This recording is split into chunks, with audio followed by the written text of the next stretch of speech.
To the youth and families of Bessie Carmichael Filipino Education Center, to all the teachers who put so much love and heart into educating and caring for our kids, to our after-school programs, FEC Galing Bata, West Bay, United Playas, and our newest member, Mission Graduates, y'all are so committed to creating safe spaces for our youth. And to our leadership team, Mr. Brown, Miss Pickett, and Miss Bell. It's Ruby here.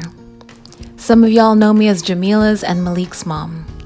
Jamila attended Big Bessie, where she was a student leader, an athlete, and developed lasting friendships. During this time, she also found a new family at UP. Malik attended Little Bessie since the 3rd grade and was part of the FLES pathway. He's now a 6th grader at Big Bessie, and he too found a home away from home at West Bay. Y'all may know me as part of PTA, and last year I facilitated the School Smarts Academy, where families learned about leadership, the school system, and advocacy. You might have also seen me around at school site council meetings and helping out at different Soma Youth Collaborative events, including the food bank deliveries on Thursdays. In my other life, I teach public health at San Francisco State, and I'm also working on my doctorate in educational leadership. I love this community, and when I think about all of us together, I think of collective leadership. We all want the best for our kids, and I truly believe that we all hold equity at the center of our work. But equity means something different and looks different for each of us, and it is these differences that have created tensions and divisions in our community. This is where we need healing as a community. How do we heal past and present tensions while continuing to support culturally and linguistically responsive programs for all of our students, in general ed and in FLES? How do we heal while continuing to build out a robust FLES program? My family chose Bessie for the Filipino FLES program, so my kids would have an opportunity to connect with their Filipino language, history, and culture, so they wouldn't grow up feeling invisibilized within their schools as I did as a youth. In the last few years, I have learned a lot about the history of our school community, and I'm still learning.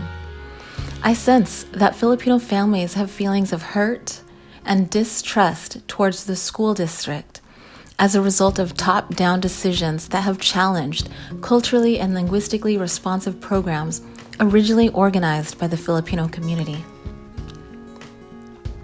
I learned that this struggle has been ongoing and has roots in the threatened sale and closure of the historical Filipino Education Center school site in 2001. Also, when Filipino bilingual instruction abruptly ended in 2016. And in the 2018-2019 school year, when FEC Galing Bata experienced program and budget cuts. I can see how these actions make Filipino families feel like they are not seen, they are not heard or valued. I've also seen tensions and conflicts from our teachers and the different youth-serving organizations that care for our Bessie kids and the Soma neighborhood. A recurring theme I have heard is that programs that center Filipino language, history, and culture leave out other students, particularly our Black and Latinx students who need the most support and have the lowest academic outcomes.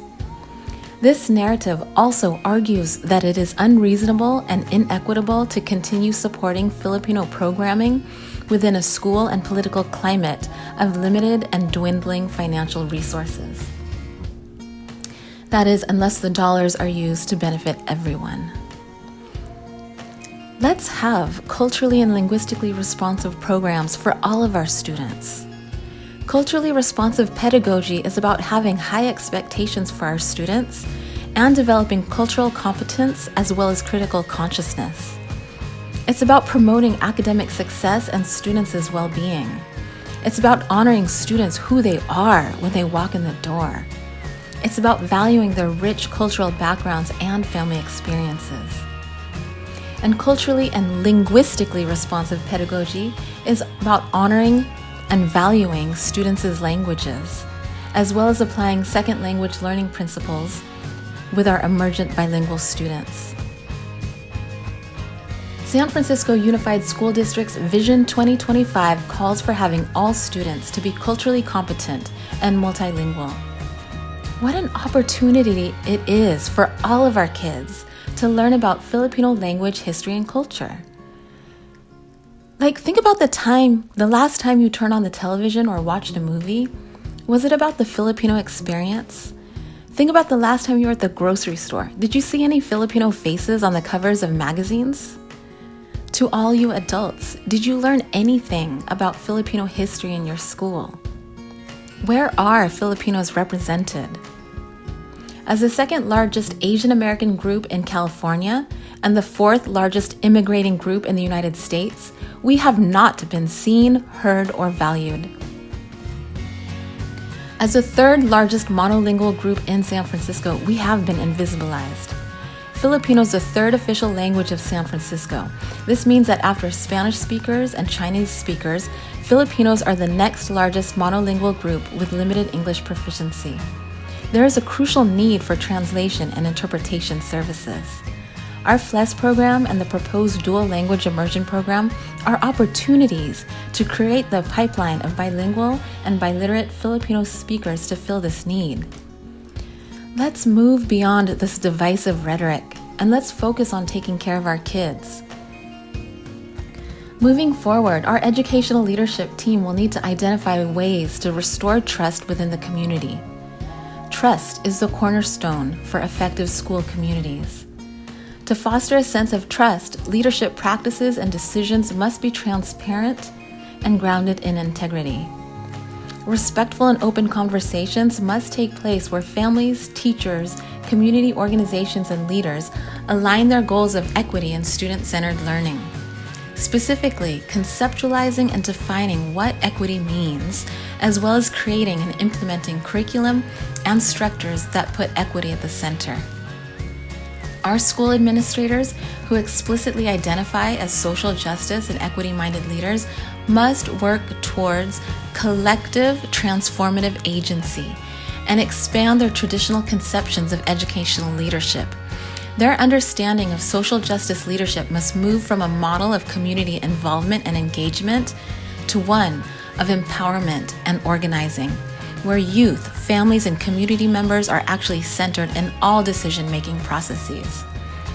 Trust, equity, and collective transformative leadership have the power to heal and build our community. I believe in this community. I believe we can do this.